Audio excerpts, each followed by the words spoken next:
Oh. I ought to be ashamed of myself, but I'm not. I tell people, yeah, it's weighted down with a piece of string in a week. But I tell people all the time, look, I did over 800 tours last year. I got to have some fun sometimes.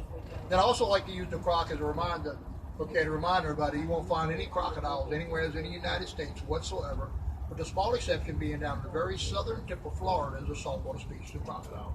Other than that, everything else you'll see anywhere in the United States is what we've seen here today, is what we call the common American alligator, but its true scientific name is the Mississippian alligator.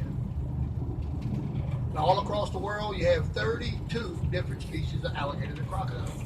But here in the United States, you only have one species of alligator and one species of crocodile that's only found in the southern tip of Florida.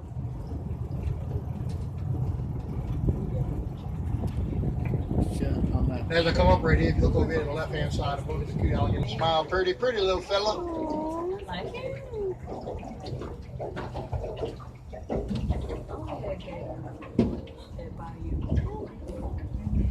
Now, all these waterways that we're traveling in today are made of decayed matter, branches, sticks, and trees on the bottom.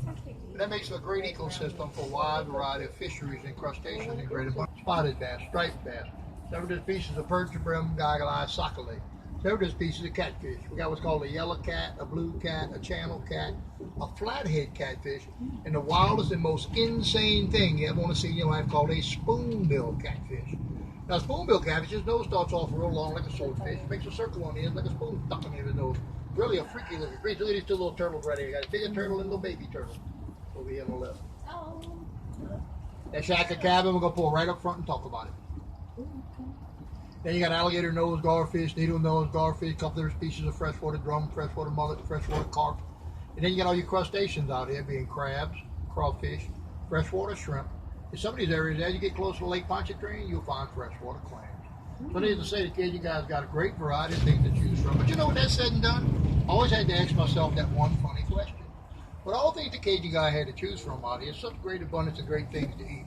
Who was that first fella to hold that raw oyster in his hand and say, I think I want to eat this? Well, I don't know about that fella, I really don't. Okay, now don't get me wrong, all right? They misunderstand me. I'm a Cajun boy, my blood, my bones. I love my raw oysters, but to be the first one to look at that and say, I want to eat that, man, put that in the fire for a little while. So one day you would. And hear a lot of people say, boy, you must have really been hungry.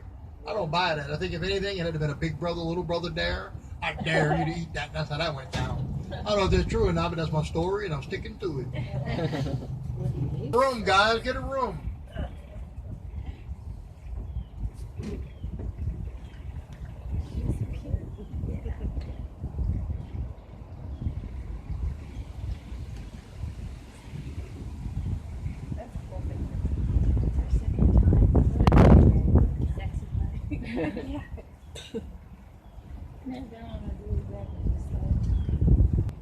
Especially when they're young like this, they tolerate each other in closer quarters and stuff, especially as a real young alligator and a much older alligator.